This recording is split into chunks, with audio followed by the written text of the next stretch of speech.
Hi everyone and welcome. I'm CJ from Skyline Pastures. I'm a veteran farmer and a small scale producer, and over the years I've successfully secured funding through programs like Northeast SARE with their farmer grant, the Force Multiplier grant with the Pennsylvania Veteran Farming Network, and Fax Fund a Farmer grant. In this video we're going to walk through everything you need to know about agricultural grant writing, from how to find the right opportunities and how to write a proposal that stands out. Whether you're just starting your farm journey or looking to grow your operation, this guide is for you. Stick with me for the next few slides, and by the end you'll have the confidence and the tools to pursue funding that can help transform your farm's future. I have a video here of some of the things I've done with grants that I've successfully written. This is a drinking post, which is worth its weight in gold. It's tied into a water line that includes 3 frost-proof hydrants, and that was done through the Force Multiplier grant. Got water, over 1,000 feet of water line installed on my property. This pig fencing, posts, charger, and the sprinkler, all this equipment was purchased with another grant through another veteran organization. And the silvopasture operation that I'm running here was funded, all the tree plantings, etc., were funded through Northeast SARE. So you can do a lot with grants. Let's start with the basics. Why do grants even matter? Grants are an incredible way to get funding for projects you might not be able to swing out of pocket. Think fencing, equipment, silvopasture development, like I described on the previous slide. Whatever helps improve your farm. But here's the thing, grants aren't just free money. They take work. You need a good idea, a clear plan, and the ability to follow through. That said, they're not impossible to win, especially if you put in a little extra effort. In this presentation, I'll walk you through how to find grants, how to write for them, how to actually manage them once you win. I'll also share examples from grants that I've personally received, like the SARE grant that helped me develop silvopasture using pigs. So let's dive in and start building your funding strategy. There are tons of grants out there, but not all are the same. Some are from government agencies like USDA, some are through academia like SARE, others come from nonprofits like FACT, or private organizations focused on sustainability. Most grants are designed to support specific types of work, like conservation, veteran farmers, research, or infrastructure. So it's really important to find ones that match your farm's story. For example, I've had success applying as a veteran farmer using sustainable practices. One thing to remember, most grants won't cover your regular operational costs or buying land, but they will fund things like fencing, equipment, or building systems that make your farm more efficient or ethical. Always read the fine print, know what's allowed, and then make a plan to make it happen. One of the biggest hurdles new farmers face is just finding grants. So let me make this easy for you. Bookmark sites where you find useful, non-scammy opportunities, your local USDA office, and your regional SARE page. FACT also posts annual funding cycles on their website. Subscribe to newsletters from farm-focused nonprofits and your state's Ag Extension Service. These often highlight small regional grants you might otherwise miss. Personally, I keep a running spreadsheet, just like a simple table with columns like deadline, match requirements, funding amount, and notes. When the SARE Farmer Grant deadline rolls around each year, I already know what I need. Stay ahead of the deadlines, and remember, the earlier you plan, the better your application will be. It really pays to think ahead. Once you find a grant that looks good, dig a little deeper into the details. You've got to understand the people behind the money. What's their mission? What type of farmers or projects have they funded in the past? Visit the provider's website and look for words and phrases they repeat. Those are gold when it comes time to write. Match their language when describing your project goals. For example, if they value community resilience or climate smart practices, weave that into your application, as long as it's honest. For my FACT grant, I made sure to emphasize how forest-raised pigs aligned with their core goal of improving animal welfare. And I backed that up with details. That alignment made all the difference. The more tailored your application feels to the grantor, the more likely you are to get noticed. All right, this is the heart of your grant, the proposal itself. Every strong proposal starts with a strong idea, but it needs to be structured in a way that funders can follow and evaluate. Begin by identifying a real, specific need on your farm. Maybe it's better fencing, water access, or starting a silvopasture project like I did with my Northeast SARE grant. From there, build a project that solves that need in a measurable, achievable way. Most grants want to see what's the problem, what are your goals, how will you accomplish them, and what results do you expect. Keep it focused. Funders don't want a 20-year dream. They want to support a project you can complete within a season up to a year or two. And one more thing, include a timeline and a budget, even if the application doesn't specifically ask for one. That shows you're organized and ready to go. Clear, confident structure makes your idea easier to fund. No matter the grant, most proposals have a few key parts in common. Here's what you'll usually need. First, a summary. This is your elevator pitch. Clear, compelling, and short. Then your project goals. What are you trying to achieve? Follow that with your methods. How are you going to do it? You also need to show impact, how this helps your farm, your community, or the environment, or all three. And don't skip the evaluation piece. Funders want to know how you'll measure success, even if it's just before and after photos tracking animal performance.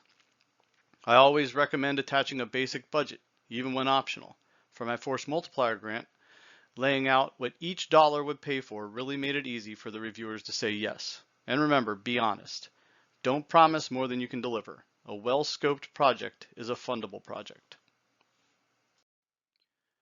Writing a grant can feel intimidating, but here's the truth. It's not about fancy language. It's about clarity and confidence. Think about your audience. You're writing for real people, often farmers or ag professionals who want to fund projects that make sense. So keep it simple. Use short paragraphs, avoid jargon unless you're explaining it, and please proofread. I like to read my proposal out loud before I hit submit. It helps catch clunky wording or missing info. Here's another tip. Answer the question before they ask it. Be proactive. If your fencing project could reduce soil erosion or improve rotational grazing, say so. I've gotten grants not because I was the fanciest writer, but because I clearly connected the dots between the funder's goals and what I wanted to do on my farm. Your voice matters, especially if you're a veteran or a beginning farmer. Tell your story and let them connect with your why. Now budget time. I know this can seem dry, but it's actually one of the most important and overlooked parts of your grant. Your budget tells funders, I've thought this through, I know what I need, and I'm ready to make this happen. Be detailed, but not overwhelming. Break costs into clear categories like materials, labor if allowed, or equipment. Include tax or shipping if you can. And if the grant requires a cost share, meaning you cover part of the cost, make sure you can really meet it and explain how you will. Sometimes that's cash, other times it can be in kind, like labor or use of your own tools. I used a clear, well-reasoned budget in my FACT grant for forest hog fencing, and it made the application feel solid. Don't just throw numbers in, explain them. If your budget tells the story of a well-planned project, it builds trust, and trust gets funded. When preparing a grant proposal, it's important to anticipate the supporting documents that will likely be required. First and foremost is the farm business plan. This is not only a frequent requirement, but also a valuable planning tool. A strong business plan shows that you've thought through your goals, operations, and financials, and there are plenty of resources available to help you put one together. Next are letters of support or recommendation. These are often required and should come from credible sources, partners, mentors, extension agents, or community leaders who can speak to your capacity, commitment, and the value of your project. Certifications and registrations, such as your degree credentials, employer identification number, or Farm Bureau membership, are less commonly required for ag-specific grants, but they can help set your application apart. These demonstrate that you're engaged in the broader agricultural or business community. Then there's a Schedule F. It's a big one. Many funders use this to confirm that your farm is a legitimate and active agricultural operation. Beyond grant applications, having a Schedule F opens up many other benefits of running a formal farm business, from tax advantages to long-term planning flexibility. And finally, regardless of what's required, always ensure completeness and professionalism. A polished, well-organized application can make the difference between getting funded and getting overlooked. Submitting your grant proposal might feel like crossing the finish line, but there are a few key things to keep in mind to make sure you actually get there. First, meeting deadlines and following submission instructions. This might seem obvious, but it's one of the most common ways applicants disqualify themselves. Don't shoot yourself in the foot by overlooking format guidelines, file types, or submission portals. Double check everything. Speaking of double checking, proofread your work thoroughly, and better yet, have someone else do it. A disinterested and brutally honest friend, mentor, or colleague can catch the little things that you're too close to see. Typos and sloppy formatting give a bad impression even if your idea is strong. And finally, what happens after submission? Most programs clearly outline the review timeline in the application instructions, and they'll usually send a follow-up via email. If you're awarded, great. If you're not, don't be discouraged. Credible organizations will often share feedback, which is incredibly valuable for your next try. Learn from it and keep improving.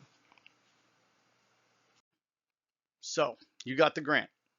First off, congratulations. Seriously, it's a big deal. But now the work begins. Most grants aren't just, here's the money and good luck. You'll likely need to submit progress updates, final reports, and maybe even photos or data.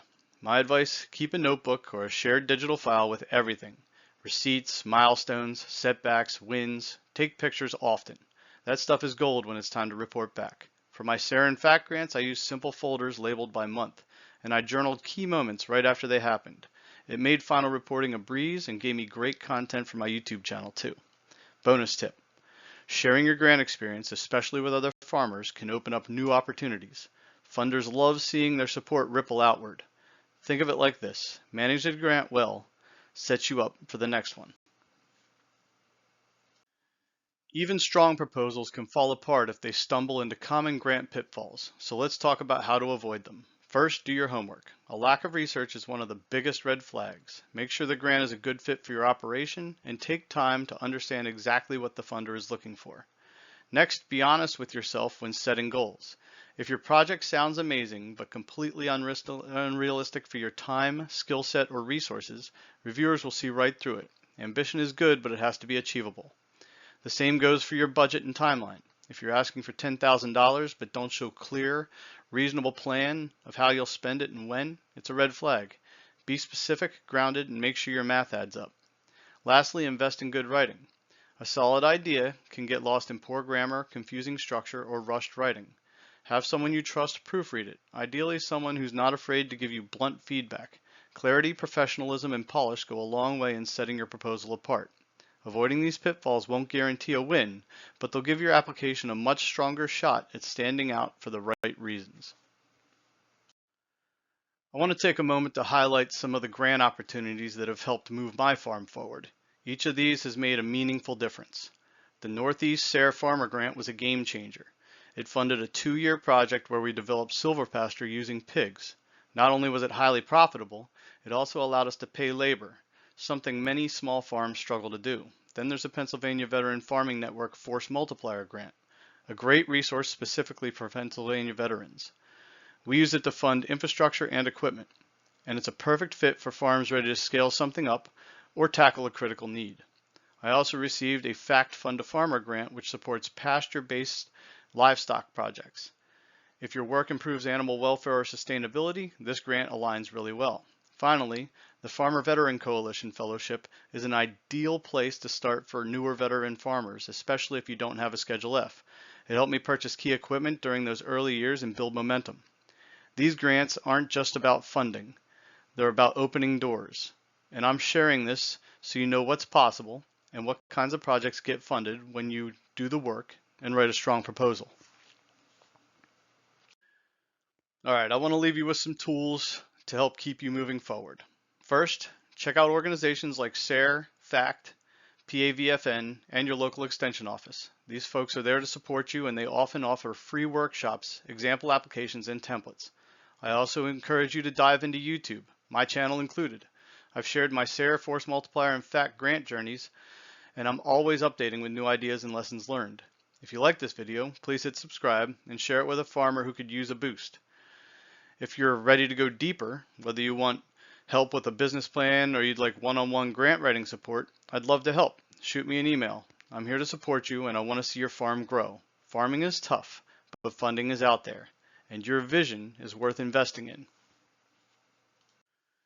If you're interested in getting some help with your own grant proposal or business plan, feel free to reach out. You can email me at skylinepastures@gmail.com. If it's a quick question, I'm more than happy to point you in the right direction at no cost.